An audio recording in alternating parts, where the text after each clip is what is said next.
아볼로의 사역이라고 하는 제목으로 여러분과 함께 사도행전 18장 24절에서 28절 말씀 함께 나누기 원합니다. 자, 24절 보시면 알렉산드리아에서 난 아볼로라 하는 유대인이 에베소에 이르니 이 사람은 언변이 좋고 성경에 능통한 자라, 이렇게 나와 있습니다. 갑작스럽게 아볼로라고 하는 사람이 등장을 해요. 이 아볼로라고 하는 사람은 성경에서 그렇게 많이 등장하지 않지만 굉장히 중요한 위치를 차지하고 있는 그런 사람이라고 볼 수가 있습니다. 이 사람은 이제 알렉산드리아 출신인데, 알렉산드리아가 어디에 위치해 있냐면 오른편 지도에 보시면 이집트 위쪽에 나일강 상류에 위치를 하고 있어요. 그래서 이 장소는 성경에서 아주 자주 등장하진 않아요. 그러나 굉장히 중요한 장소였습니다. 왜냐하면 이 알렉산드리아가 원래는 이집트 땅이었지만 나중에 이제 로마한테 복속이 되죠.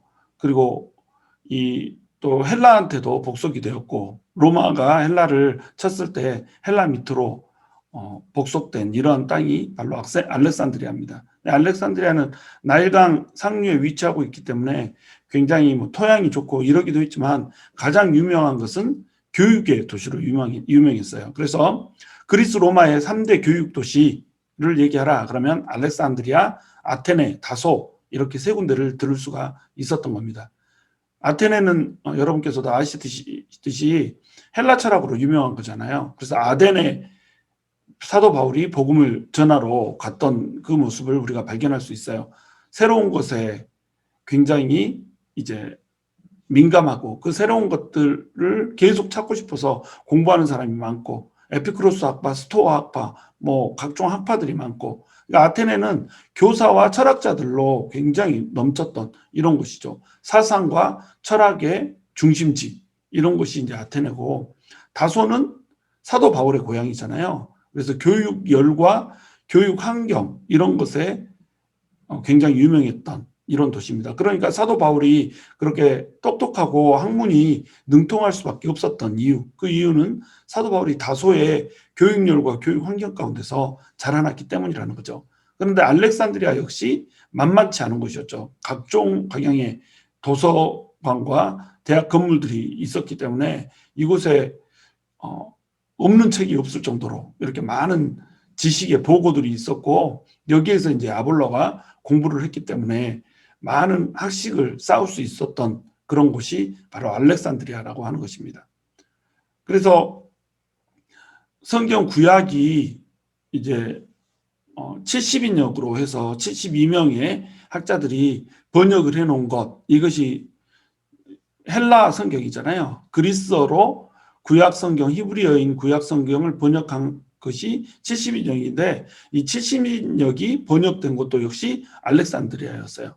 그 정도로 이제 알렉산드리아는 유대인들이 많이 모여서 살고 있었고, 한때는 3분의 1까지도 됐다고 이럴 정도로 알렉산드리아 유대인들이 많고 또 학문에 능한 유대인들이 많았던 거예요. 아볼로라고 하는 사람도 그 중에 이제 한 명이었던 거죠. 그래서 아볼로라고 하는 말의 뜻은 아폴로스, 영어로 하면 아폴로스인데 침략자, 파괴자, 또 웅변가 이런 뜻인 겁니다. 이름 뜻에서 확 느낌이 오죠. 아폴로는 웅변이 능한 사람, 굉장히 말을 잘하는 사람이었고, 자기가 한번 설득하면 다른 사람들을 그냥 감복시켜서 확 뒤집어 놓을 수 있는 이런 파워를 가진 사람이었던 겁니다. 이런 사람이 학식까지 탁월한 거예요. 그래서 언변이 좋고 성경에 능통하고 유대인이면서 또 학업까지 탁월한 이런 사람인 거예요. 그러니까 이 아볼로라고 하는 사람의 등장은 초대교회 시대에 있어서 굉장히 힘이 되는 이런 사람이었던 겁니다. 그런데 이 사람이 맨 처음부터 모든 지식에 탁월한 이런 사람은 아니었죠. 이 사람은 알렉산드리아에서 누군가에게 예수님에 대해서 전해 들었지만 예수님에 대한 지식이 완벽하지는 않은 이런 사람이었던 겁니다.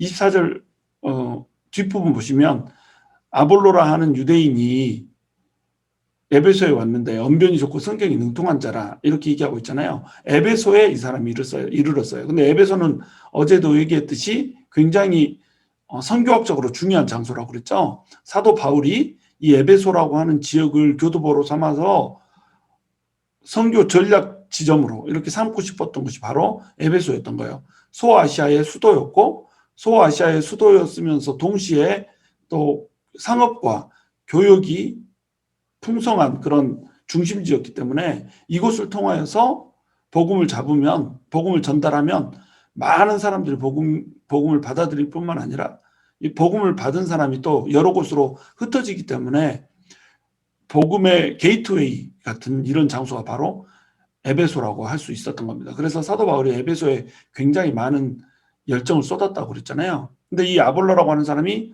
어떤 일인지 에베소에 와 있는 거예요. 알렉산드리아 출신인데 에베소에 왜 와 있을지 그건 우리가 이제 알 수가 없죠. 기록이 없으니까. 그런데 당시에는 지식인들이 그리고 학문에 뛰어난 이런 유대인들이 이동상인이라고 그래서 여러 곳을 돌아다니면서 하나님을 전하는 이런 사람들이 있었던 거예요. 직업은 상인이죠.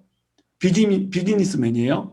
그런데 언변이 탁월하고 지식이 많고 학식이 많았기 때문에 이 사람들이 돌아다니면서 장사를 하면서 귀인들, 높은 사람들, 이런 사람들을 만나서 이 사람들을 컨버트 시키는, 회심시키는 이런 일을 담당했던 부류의 사람들이 있었던 겁니다.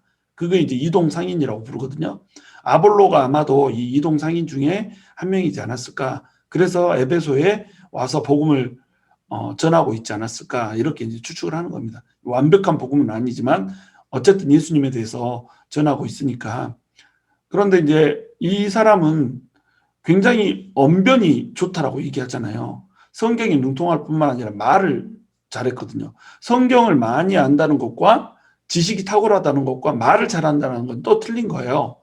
똑같은 지식을 가지고 있어도 굉장히 전달력이 좋은 사람 있잖아요. 말을 잘하는 사람, 수려한 어휘를 구사하는 사람, 이런 사람이 있는데 아볼로가 바로 그런 사람이란 말이죠. 바울은 굉장히 학식이 뛰어났어요. 지식이 많고 구약 성경을 예수님과 접목을 시켜서 잘잘잘잘 풀어내는 신구약에 능통한, 우리식으로 얘기하면 그런 사람이라고 할 수 있었죠. 그런데 바울에게 한 가지 약점이 있었어요. 그건 뭐냐면 말에 졸하다는 거였습니다. 말이 부족했어요. 그래서 고린도후서 11장 6절에 보면 자기 스스로 이렇게 말합니다. 내가 비록 말에는 부족하나 지식에는 그렇지 아니하니, 이렇게 얘기를 하고 있어요. 그러니까 언변이 그렇게 탁월하지 않았다라고 하는 것을 우리가 볼 수 있어요. 사도 바울은 그 탁월한 지식으로 말씀을 전하기는 했지만 말씀이 굉장히 웅변력 있는 사람은 아니었단 말이죠. 근데 아볼로라고 하는 사람은 말을 엄청나게 잘했던 이런 사람인 거죠. 나중에 고린도 교회에 파가 생길 때 그리스도파, 게바파, 바울파, 아볼로파 이렇게 파가 생기잖아요. 4개의 파가 생기는데 예수님은 제쳐두고 게바, 베드로가 누구예요? 예수님의 수제자잖아요. 그런데 이 수제자이면서 동시에 초대교회에 기둥과 같은, 예루살렘 교회의 기둥과 같은 이런 존재가 한 파를 구성하고, 또 바울, 이방인들의 빛으로 세워진, 이방인을 위한 그릇으로 세워진 이 사람이 세워졌는데 여기에 아볼로라고 하는 사람이 당당히 한 파를 구성한단 말이죠. 물론 이제 베드로나 바울이 무슨 파를 구성하고 싶어하는 그런 사람은 아니었어요. 아볼로도 그런 파를 구성하고 싶어하는 사람이 전혀 아니었죠. 이 사람들은 전부 하나님의 복음에 미친 사람이었어요. 하나님의 나라를 위해서는 자기를 완벽하게 낮추는 이런 사람이었죠. 근데 사람들이 파를 만들기를 좋아했던 거예요. 그래서 이파 저파 대파 쪽파 양파 뭐 파 가르는 거 사람들 너무너무 좋아하잖아요. 그래서 자기를 드러내려고 하고 자기가 더 좋은 그룹에서 좋은 지식을 배우고 자랐기 때문에 자기가 정통이다 뭐 이렇게 자랑하면서 싸우는 걸 굉장히 중요하게 생각하는 이런 사람들이 있어요. 그런데 아볼로라고 하는 사람은 그런 사람이 아니었죠. 그런데 당당하게 그 4파 중에 한 파를 구성한단 말입니다. 그 배경에 뭐가 있을까요? 성경에 능통하고 언변이 탁월하다는 이것이 그의 이 배경이었던 거예요. 그러니까 사람들이 홀딱 반한 거죠. 와, 어쩜 저렇게 성경에 능통하고 말을 잘할 수 있나? 이런 식으로 될 수밖에 없었던 이런 사람인 겁니다. 이 잘난 그리고 똑똑한 아볼로라고 하는 사람이 에베소에 딱 등장을 하는 거예요. 이때 당시 에베소는 사도 바울이 아직 열정을 쏟아넣기 전의 상태예요. 간단하게 복음을 전하고 짧은 기간 머물고 급하게 가이사랴로 돌아가느라고 브리스길라와 아굴라를 여기에 남겨둔 이런 상태인 거죠. 브리스길라와 아굴라는 그렇게 아볼로처럼 막 언변이 탁월한 이런 사람은 아니었거든요. 근데 에베소 교회를 바울이 브리스길라와 아굴라에게 맡겨놓고 지금 안디옥으로 다시 돌아간 이런 상태잖아요. 이런 상태에서 아볼로라고 하는 유대인이 이 에베소에 도착을 한 겁니다. 25절 보면 그가 일찍이 주의 도를 배워 열심으로 예수에 관한 것을 자세히 말하며 가르치나 요한의 세례만 알따름이라. 아볼로가 절반의 지식을 가지고 있었다라고 지금 얘기를 하고 있어요. 브리스길라와 아굴라는 예수님에 대해서 완벽히 아는 사람이죠. 왜냐하면 사도 바울이 브리스길라와 아굴라에게 복음에 대해서 가르쳐 줬잖아요. 그래서 구약을 알 뿐만 아니라 구약에 예언된 그 예수님이 실제로 왔고 그 예수님이 죽고 부활하셔서 우리의 그리스도가 되셨다라고 하는 사실을 브리스길라와 아굴라는 바울로부터 배웠단 말이죠. 그런데 아볼로는 이것을 아직 배우지 못한 상태인 거예요. 구약 성경이 능통해요. 그리고 예수님에 대해서도 알아요. 그런데 요한의 세례만 안다는 겁니다. 예수님의 사역에 대해서 들었어요. 그리고 예수님의 도가 무엇인지, 예수님의 가르침이 무엇인지 이것을 알아요. 예수님께서 가르치신 것은 하나님의 나라잖아요. 하나님의 나라가 어떤 것인지 이것을 잘 풀어서 설명할 수 있는 이런 사람이었죠. 그런데 이 사람은 요한의 세례만 알았지 성령의 세례를 알지 못했던 거예요. 예수님께서 죽으시고 부활하시고 승천하시고 난 다음에 성령님이 임하셔서 그 성령님이 10년 가운데 믿는 모든 사람들의 10년 가운데 임함으로 말미암아 예수를 믿기만 하면 구원을 얻고 예수를 믿기만 하면 하나님의 자녀가 된다라고 하는 이 깊이 있는 지식, 이것을 이 사람은 알지 못했던 거예요. 요한의 세례까지만 알고 예수님의 사역까지만 아는 이런 사람이었던 겁니다. 그러니까 성령을 아직 체험하지 못한 이런 사람이었다고 할 수 있죠. 아무리 언변이 탁월하고 아무리 지식이 많아도 성령님을 알지 못하면 이건 꽝이거든요.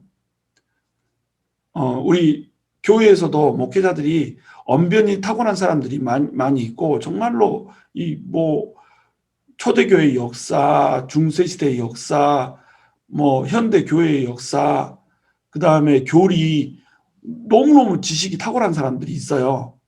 근데 이 사람들이 성령에 대해서 무지한 사람들이 있거든요. 그러면 성도들이 말라 죽는 겁니다. 은혜는 성령님을 통해서 임하거든요. 성령님 우리 안에 내주하시고 그 성령님이 우리 안에서 불길처럼 역사하셔서 우리의 모든 쓰레기들, 잡동사니들 이런 것들을 태워주시고 하나님의 신령한 것들만 바라보게 하는 이것으로 인해서 성령님이 우리 안에 가르치시고 깨닫게 하시고 또 우리 안에 은혜를 알게 하시고 예수님의 사랑을 더 깊이 있게 우리가 체험할 수 있게 이렇게 해주거든요. 그러니까 성령을 받지 못한 상태로 성경적인 지식을 채우면 이건 머리에 남아있는 지식이 되는 겁니다. 그러니까 이제 율법주의에 빠지게 되고, 그러니까 알량한 지식 가지고 자기 지식 자랑하다가 교회를 힘들게 하는 이런 사람이 되어버릴 수가 있단 말이에요. 그러니까 성령을 받는다라고 하는 거 이건 매우 매우 중요한 겁니다. 성령님이 없으면 아예 말씀이라고 하는 것 자체가 의미가 없어져 버릴 정도로 성령님이라고 하는 것은 너무너무 중요한 테마인 거예요. 그래서 우리가 성령님의 세례를 받아야 된다는 거예요. 근데 이 아볼로는 요한의 세례까지만 알고 성령의 세례는 알지 못하는 불완전한 지식을 가졌던 사람인 겁니다. 그런데 이제 말에 능통하기 때문에 예수님의 하나님의 나라의 도에 대해서 열심히 전하는 거예요. 이 아볼로에게는 예수님의 가르침이라고 하는 것이 너무너무 새로운 가르침이었어요. 마치 예수님께서 지상 사역을 하면서 사람들에게 가르칠 때에 아직 사람들이 성령이 임하지 않았지만 예수님의 가르침이 꿀송이처럼 달았고, 그래서 예수님을 존경하면서 우르르르 예수님이 가는 곳마다 따라다녔던 것처럼 아볼로도 그러한 지식을 전했던 겁니다. 그러나 그러한 지식은 성령님이 임하셔서 성령 세례가 주어지지 않고 성령의 권능이 주어지지 않으면 그건 반쪽짜리일 뿐이라는 거예요. 절름발이 신앙이라는 겁니다. 그런 신앙을 이제 온전하게 만들어주는 사람이 있죠. 바로 브리스길라와 아굴라입니다. 그가 회당에서 담대히 말하기 시작하거늘 브리스길라와 아굴라가 듣고 데려다가 하나님의 도를 더 정확하게 풀어 이르더라. 기가 막힌 만남이죠. 브리스길라와 아굴라는 너무너무 신실한 사람이었잖아요. 바울로부터 복음을 전해 듣고 바울이 너무너무 멋진 사역을 하기 때문에 자기의 생명까지도 바울의 목숨을 위해서 내어줄 수 있을 정도로 그렇게 복음에 헌신된 이런 사람이었죠. 근데 이런 사람들이었지만 브리스길라와 아굴라의 직업이 뭐예요? 텐트 메이커였단 말이에요. 장막을 만들고 천막을 만들어서 파는 상인들이었단 말이죠. 그러니까 이들은 학자는 아니었단 말이에요.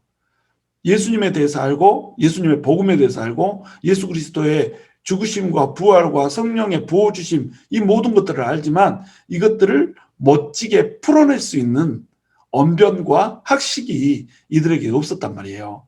똑같은 지식을 가지고 있어도 다 아는 거지만 감동이 되게 말하는 사람이 있고 그렇지 못한 사람이 있잖아요. 브리스길라와 아굴라는 감동이 되게 말할 수 있는 능력은 안 되는 이런 사람이었죠. 이런 사람이 복음에는 또 엄청나게 열심이고 헌신된 이런 사람이었단 말이죠. 그러니까 브리스길라와 아굴라의 만남, 아굴라와의 그 아볼로의 만남, 이 만남은 어떤 만남이겠어요? 너무너무 귀한 만남인 거예요.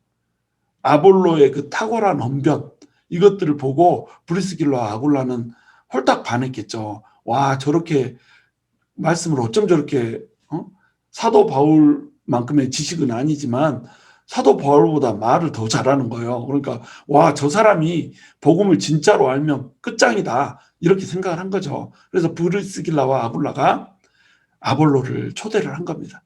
그래서 집으로 데려다가 집에서 이제 딱 식사를 먹이고 교제를 하면서 네 말 정말 너무너무 잘한다. 그런데 네가 모르는 것이 좀 있다. 좀 내가 아는 대로 좀 가르쳐 줄 테니까 배우겠느냐. 아볼로가 또 이 말을 들어요. 아볼로는 사실은 지금으로 치면 굉장히 높은 유명한 대학을 나온 거기 대학원까지 막 나온 이런 사람이라고 치면 되는 거예요. 박사 막 이런 사람으로 치면 되죠. 학식에 능하고 출신 자체가 알렉산드리아 출신이잖아요. 그러니까 이 언변도 능하고 학식도 능하고 또 구약 성경에 다 능통하고 그래서 이 사람에게 브리스길라와 아굴라가 가르칠 만한 그런 어떤 입장이 못 된다라고 누구나 볼 수가 있거든요. 근데 아볼로는 겸손한 사람이었단 말이죠. 브리스길라와 아굴라가 가르쳐주는 그 복음이 그랬구나라고 하는 눈을 뜨게 하는 아이 파핑 그런 지식이었단 말이에요. 눈을 그냥 똥 튀어나오게 하는 이전에 전혀 알 수 없었던 새로운 세계, 새로운 지식을 이들이 가르쳐 준 겁니다. 아볼로는 그걸 지금 배운 거예요. 그러니까 아볼로는 상인에게서라도 새로운 지식이 있고 또 자기가 들을 만한 알지 못하는 지식이 있으면 배울 수 있는 이런 겸손한 사람이었다는 겁니다. 사람이 겸손하지 못하면 배우지를 못하거든요. 우리가 배울 수 있는 사람이 돼야 돼요. 우리는 많은 순간에 자기보다 지식이 낮다라고 생각되거나 판단이 되면 그 사람을 또 배우려고 하지 않거든요. 사람들은 자기가 가르치는 걸 좋아해요. 그런데 누구한테인가 배우는 거 몹시 싫어해요. 그래서 다른 사람이 잘못하고 다른 사람이 잘못 알고 이런 거 뭐 지적질하고 이런 거 너무너무 좋아하는데 누군가가 나를 가르치려고 했다. 그러면 자존심이 팍 상하는 거예요. 그런데 자기가 막상 이제 많이 아느냐? 그것도 아니에요. 그냥 조금 다른 사람보다 더 안다? 이 정도인데도 자존심이 그냥 하늘을 찔러가지고 교만이 하늘을 찔러가지고 배우고 싶어 하지 않는단 말이죠. 더군다나 이제 막 예수를 믿은 사람, 이런 사람이 나를 가르치려고 든다. 이러면 자존심이 팩 상하는 거예요.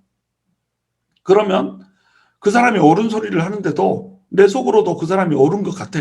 근데 그 사람 말은 듣고 싶지 않은 거죠. 적어도 나의 멘토 정도는 돼야 그 사람이 나한테 말할 자격이 있다라고 생각을 하는 겁니다.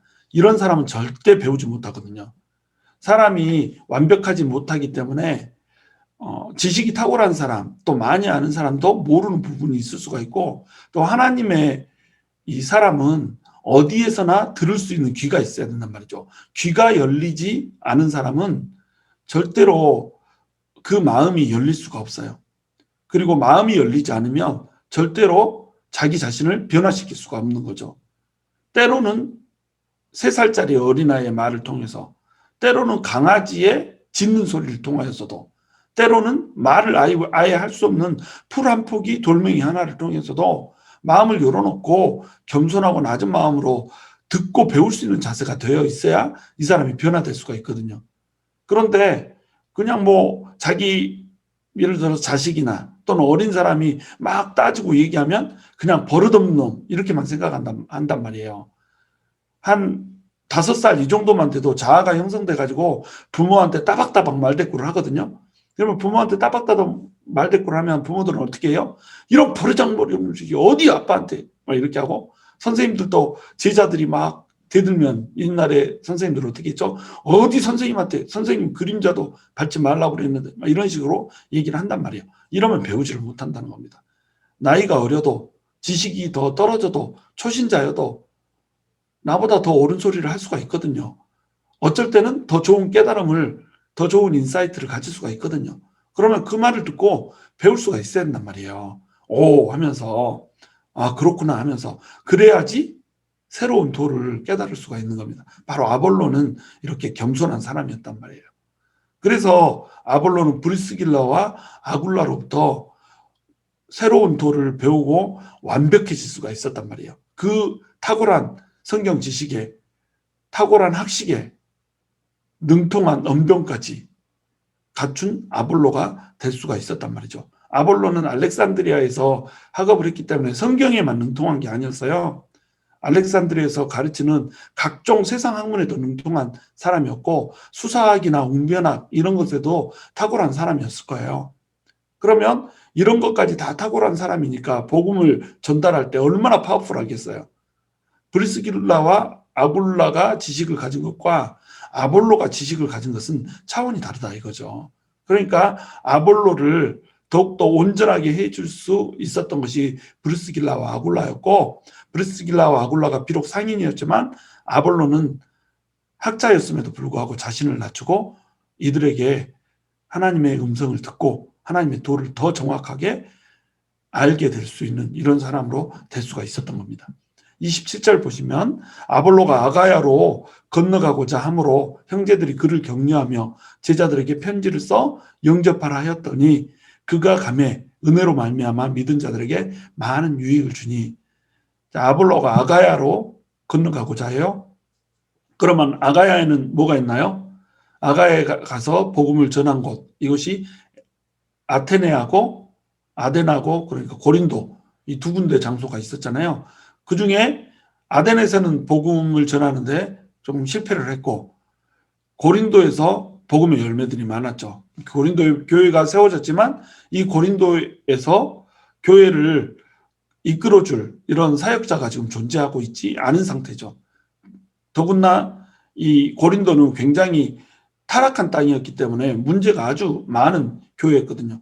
열매는 많았지만 문제가 많고 또 타락한 그 옛 자아를 아직 버리지 못한 이런 곳이었기 때문에 사역자가 필요한 이런 땅이었죠.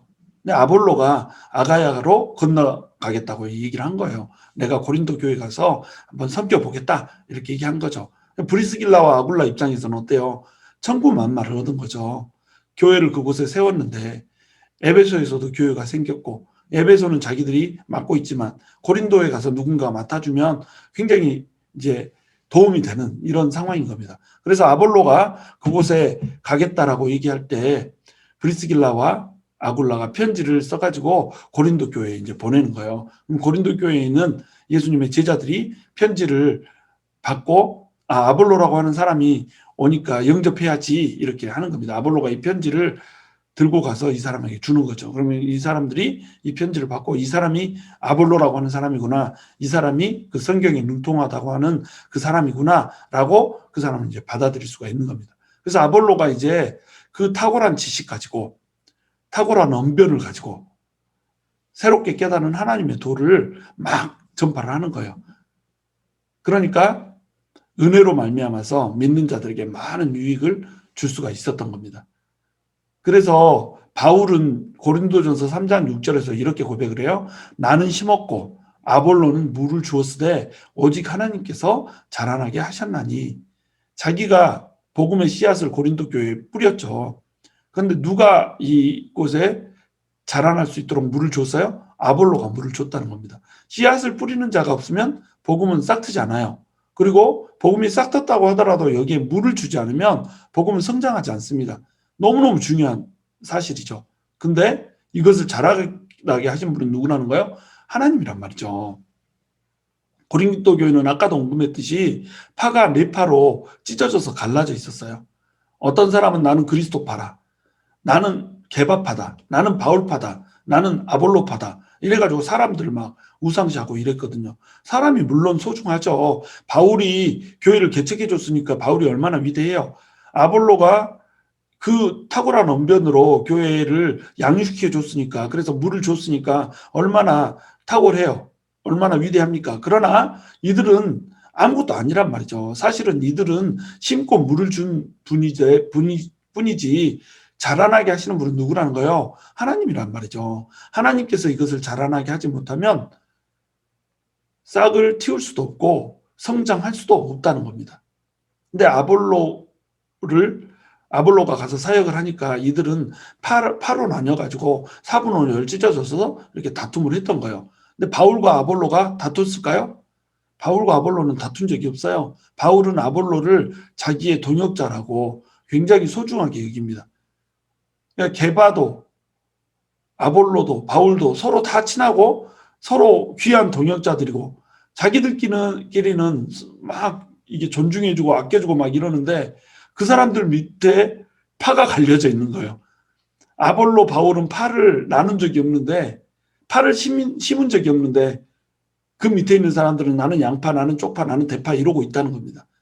이게 사람들의 죄성이란 말이죠. 아볼로는 하나님의 사역을 하되 굉장히 겸손한 사람이었고 하나님의 나라를 위해서 열정적으로 일하는 이런 사람이었고 바울의 귀한 동역자였고 고린도 교회에 굉장히 헌신을 한 이런 사람이었던 거예요. 그러니까 그가 한 팔을 잃을 정도로 많은 사람이 따르는 이런 사람이었던 거죠. 물론 이들의 의도와 상관없이 파가 갈려져서 안타까운 것이긴 하지만 아볼로는 적어도 이런 사람이었다는 거죠. 28절, 이는 성경으로서 예수는 그리스도라고 증언하여 공중 앞에서 힘있게 유대인의 말을 이기미르라.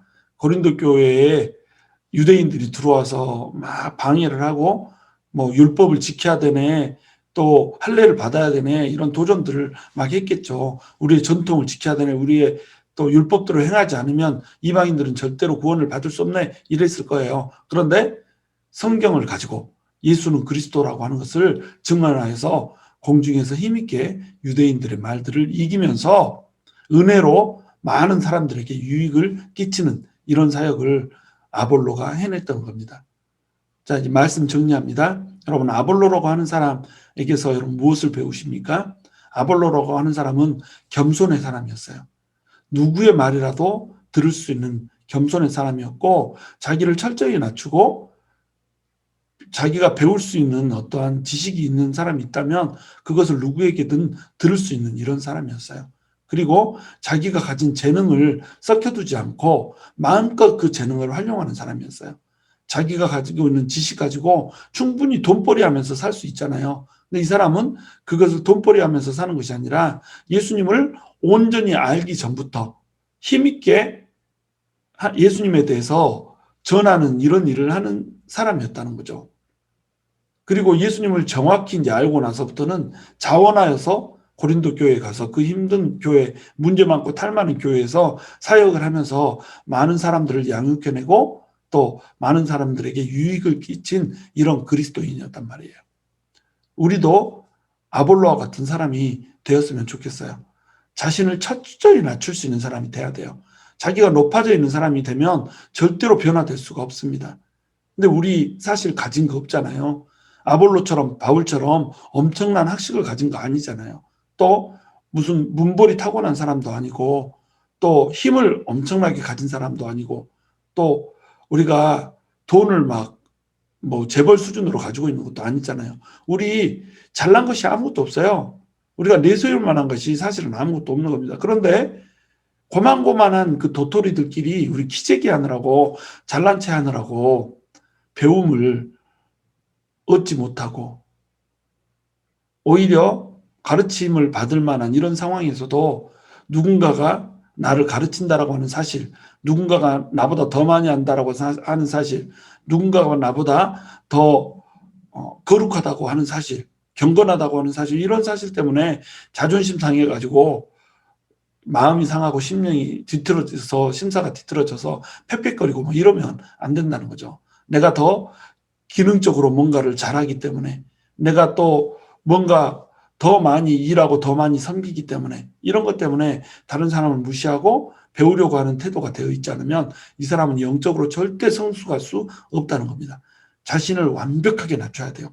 나는 아무것도 아닌 것처럼, 내가 비록 가졌다 할지라도, 내가 비록 잘한다 할지라도, 기능이 뛰어나고 재능이 뛰어나다고 할지라도, 내가 더욱더 많은 시간을 내서 하나님께 헌신하고 더욱더 많이 기도하는 사람이고 더욱더 성경 지식이 많은 사람이라고 할지라도, 교회에서 직분이 더 수려한 직분을 받아서 교회에서 더 많은 결정권을 가지고 있다고 할지라도, 더 많은 헌금을 했기 때문에 더 많은 교회에 기여를 하고 공헌을 했다고 할지라도 자신을 철저하게 낮춰야 된다는 겁니다. 자신을 낮추지 않으면 그 사람은 절대로 예수님의 사람, 하나님의 사람이 될 수가 없어요. 자신을 낮추지 못하기 때문에 아볼로, 게바, 베드로, 이 탁월한 사람들 밑에서 배웠는데 그 밑에서 쪽파, 양파, 대파 파가르고 있잖아요. 자신을 낮추지 못하기 때문에 서로 잘났다고 우기다가 그렇게 된 겁니다. 가르침을 주는 사람들은 위대한데 그 밑에서 배운 사람들은 자기가 낮지 못하기 때문에, 겸손하지 못하기 때문에 그런 식으로 망가져 버렸던 거예요. 아무리 좋은 가르침을 배워도, 아무리 이 천사의 말을 하고 하늘의 이 지식을 가졌다고 할지라도 교만하고 높아져 버리면 그때는 끝장이라고 하는 것, 넘어지고 무너져서 패망할 수밖에 없다라고 하는 것, 그것을 우리가 기억하게 되기를 원합니다. 저와 여러분이 겸손하게 우리를 낮추고 다른 사람을 나보다 낮게 여기고 나를 다른 사람보다 낮게 여김으로 말미암아서 하나님 안에서 위대한 성숙을 이뤄낼 수 있게 되기를 주님의 이름으로 축원합니다.